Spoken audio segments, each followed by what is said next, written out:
আসসালামু আলাইকুম। সবাইকে স্বাগত জানাচ্ছি আমার দেশ টপ নিউজে। সঙ্গে আছি তামান্না মিনহাজ। প্রথমেই জেনে নেওয়া যাক আজকের প্রধান সংবাদ শিরোনামগুলো। ছাত্রদল ও এনসিপির শোডাউন কাল, উত্তেজনা রাজনৈতিক অঙ্গনে। জামায়াত আমিরের হার্টের বাইপাস সার্জারি সম্পন্ন, আইসিইউতে স্থানান্তর। ৩৯ বাংলাদেশিকে ফেরত পাঠালো যুক্তরাষ্ট্র। ফেব্রুয়ারির প্রথমার্ধে সংসদ নির্বাচন ঘোষণা ৫ আগস্ট। রোববার খুলছে মাইলস্টোন কলেজ ক্যাম্পাস। দর্শক, এই ছিল আমাদের আজকের প্রধান খবরগুলোর শিরোনাম। চলুন জেনে নেওয়া যাক বিস্তারিত। রাজধানীর প্রাণকেন্দ্র শাহবাগে রবিবার ছাত্র সমাবেশ ডেকেছে জাতীয়তাবাদী ছাত্রদল। একই সময় কেন্দ্রীয় শহীদ মিনারে সমাবেশ করবে জাতীয় নাগরিক পার্টি এনসিপি। দুই সমাবেশকে কেন্দ্র করে ঢাকায় লাখ লাখ মানুষের সমাগম ঘটবে। সমাবেশে বড় জমায়েত করে শক্তি দেখানোর ইঙ্গিত দিয়েছে দুপক্ষই। একই দিনে দুই সমাবেশকে কেন্দ্র করে ঢাকাবাসীর মধ্যে উদ্বেগের সৃষ্টি হয়েছে। ইতোমধ্যেই সমাবেশকে সামনে রেখে সারা দেশে নেতাকর্মীদের রাজধানীতে আসার নির্দেশ দিয়েছে কেন্দ্রীয় ছাত্রদল। সেখানে জুলাই গণ অভ্যুত্থানে ছাত্রদলের ভূমিকা, তরুণদের কর্মসংস্থান এবং শিক্ষার্থীদের মানব সম্পদ হিসেবে গড়ে তোলার বার্তা দেবে সংগঠনটি। ওদিকে সমাবেশ থেকে নতুন বাংলাদেশের ইশতেহার ঘোষণা করবে এনসিপি। ছাত্রদলের সংশ্লিষ্ট সূত্র জানিয়েছে, জুলাই আগস্ট গণ অভ্যুত্থানে আওয়ামী লীগ সরকারের পতনের পর উদ্ভূত পরিস্থিতিতে মাঠ দখলে রাখতে চাইছে বিএনপি। ছাত্রদলের সমাবেশে লাখ লাখ নেতাকর্মী জমায়েত করে সেই শক্তি প্রদর্শন করতে চাইছে দলটি। প্রতিনিয়ত জেলা, থানা, ওয়ার্ড এবং মহানগর নেতাকর্মীদের সঙ্গে চলছে বৈঠক। ইতিমধ্যেই সারা দেশে নেতাকর্মীদের ঢাকায় সমাবেশে অংশ নেওয়ার জন্য বিভিন্ন দিক নির্দেশনা দেওয়া হয়েছে। সংগঠনের শক্তির বিশেষ বার্তা দিতে চায় ছাত্রদল। এরই মধ্যে এ কর্মসূচি পালনে দলের সর্বস্তরের নেতাকর্মীকে নির্দেশ দিয়েছে বিএনপির হাইকমান্ড। সমাবেশকে সামনে রেখে গত বুধবার ছাত্রদলের কেন্দ্রীয় নেতাদের সঙ্গে ভার্চুয়ালি বৈঠক করেছেন বিএনপির ভারপ্রাপ্ত চেয়ারম্যান তারেক রহমান। এতে সমাবেশ সফল করার জন্য বিভিন্ন দিক নির্দেশনা দেন বিএনপির ভারপ্রাপ্ত চেয়ারম্যান। একই সঙ্গে সারা দেশে নেতাকর্মীদের খোঁজ খবর নেন তিনি। সূত্র জানায়, স্মরণকালের সবচেয়ে বড় ছাত্র সমাবেশ করতে উদ্যোগ নিয়েছে ছাত্রদল। এজন্য জেলা, মহানগর সহ বিভিন্ন গুরুত্বপূর্ণ শিক্ষা প্রতিষ্ঠান কেন্দ্রিক গঠন করা হয়েছে প্রায় ৯০টি সাংগঠনিক টিম।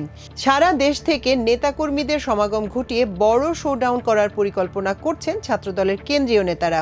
এতে লন্ডন থেকে ভার্চুয়ালি যুক্ত হয়ে প্রধান অতিথি হিসেবে বক্তব্য রাখবেন বিএনপির ভারপ্রাপ্ত চেয়ারম্যান তারেক রহমান।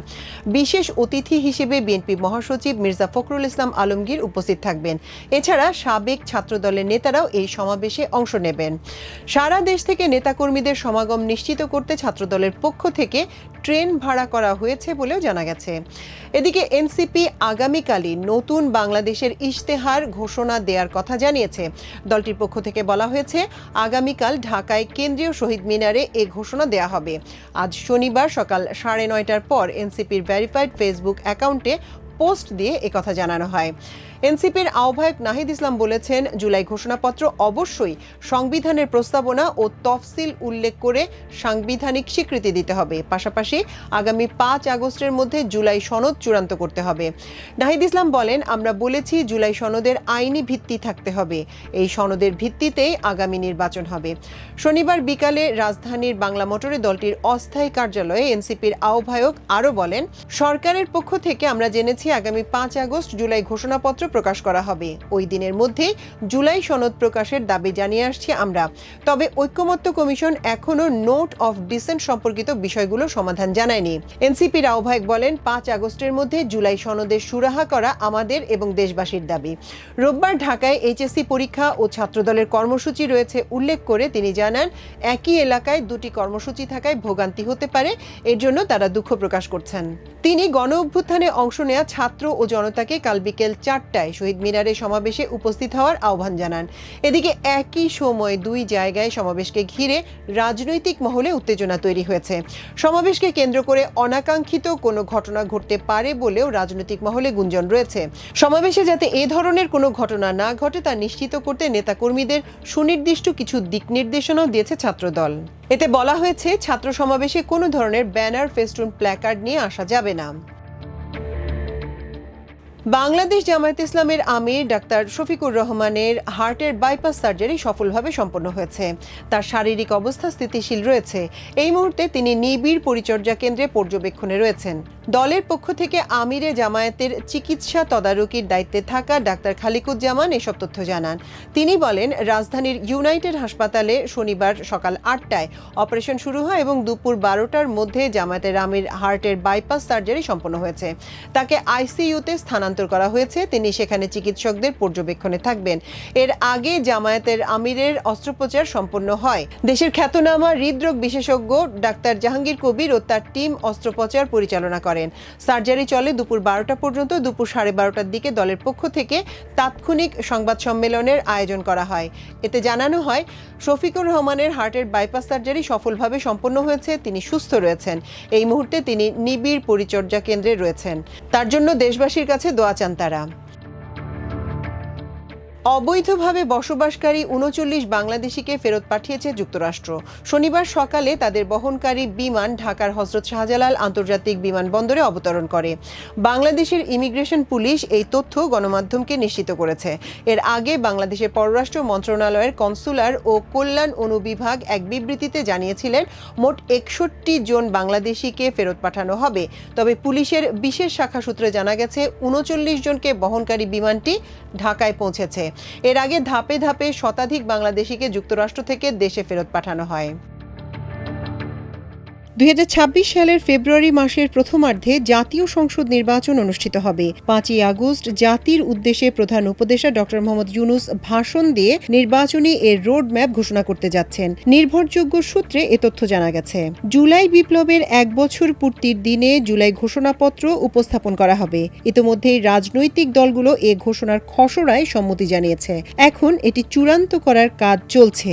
প্রধান উপদেষ্টা ডক্টর মোহাম্মদ ইউনূস এর আগে প্রথমে আগামী বছরের এপ্রিলের প্রথমার্ধে নির্বাচনের রোডম্যাপ ঘোষণা করলেও লন্ডনে তারেক রহমানের সঙ্গে বৈঠকের পর কিছু শর্ত সাপেক্ষে ফেব্রুয়ারির প্রথমার্ধে নির্বাচন আয়োজনে সম্মত হন। তবে সরকারের তরফ থেকে এ বিষয়ে আনুষ্ঠানিক কোনো ঘোষণা দেওয়া হয়নি। প্রধান উপদেষ্টার ঘনিষ্ঠ সূত্রে জানা গেছে, রাজনৈতিক দলগুলো সংস্কারের ব্যাপারে মোটামুটি ঐক্যমত্যে পৌঁছানোর পরিপ্রেক্ষিতে এবং জুলাই ঘোষণাপত্র ও জুলাই সনদ চূড়ান্ত হওয়ার প্রেক্ষাপটের মধ্যে ফেব্রুয়ারিতে নির্বাচন অনুষ্ঠানের এই ঘোষণা আসতে যাচ্ছে। ইতোমধ্যেই শেখ হাসিনা সহ তার সহযোগীদের বিচার প্রক্রিয়াও বেশ এগিয়েছে। এদিকে জুলাই অভ্যুত্থানের বর্ষপূর্তির দিন আগামী ৫ আগস্ট জুলাই গণ অভ্যুত্থান দিবস হিসেবে রাষ্ট্রীয়ভাবে পালনের সিদ্ধান্ত নিয়েছে অন্তর্বর্তী সরকার। ওই দিন প্রধান উপদেষ্টা ডক্টর মোহাম্মদ ইউনূস জাতির উদ্দেশ্যে ভাষণ দেবেন। এছাড়া সরকারিভাবে বিভিন্ন কর্মসূচি পালন করা হবে বলে একাধিক সূত্র নিশ্চিত করেছে। রাজধানীর উত্তরার মাইলস্টোন কলেজ ক্যাম্পাস খুলছে রোববার। শনিবার সন্ধ্যায় আমার দেশকে মাইলস্টোন স্কুলের সিনিয়র শিক্ষক শেখ ফরিদ জানান, আগামীকাল খুলছে কলেজ ক্যাম্পাস, আর বুধবার খুলবে 7 ও 8, আর বৃহস্পতিবার খুলবে 5 ও 6 এর ক্লাস। তিনি বলেন, বিমান দুর্ঘটনার পর পুরো ক্যাম্পাস এক হৃদয় বিদারক অভিজ্ঞতার মধ্যে দিয়ে গেছে। শিক্ষার্থীদের মানসিক অবস্থার উন্নয়ন ছাড়া এই মুহূর্তে আমাদের অন্য কোনো অগ্রাধিকার নেই। তাই আমরা আগামীকাল সীমিত পরিসরে কলেজ খুলে দেওয়ার সিদ্ধান্ত নিয়েছি। তবে শুরুতে কোনো ধরনের পাঠদান কার্যক্রম চালু করা হবে না। শিক্ষার্থীরা যেন ধীরে ধীরে স্বাভাবিক জীবনে ফিরে আসতে পারে, সে লক্ষ্যে আমরা ক্যাম্পাসে আসা যাওয়ার ব্যবস্থা রাখছি।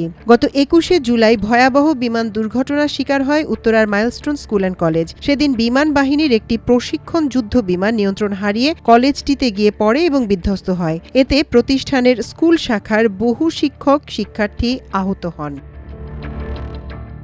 দর্শক, আমাদের টপ নিউজের আয়োজন আজ এ পর্যন্তই ছিল। আগামীকাল ইনশাল্লাহ একই সময় আপনাদের সঙ্গে আবারও দেখা হবে। এতক্ষণ সঙ্গে থাকার জন্য অশেষ কৃতজ্ঞতা। আল্লাহ হাফেজ।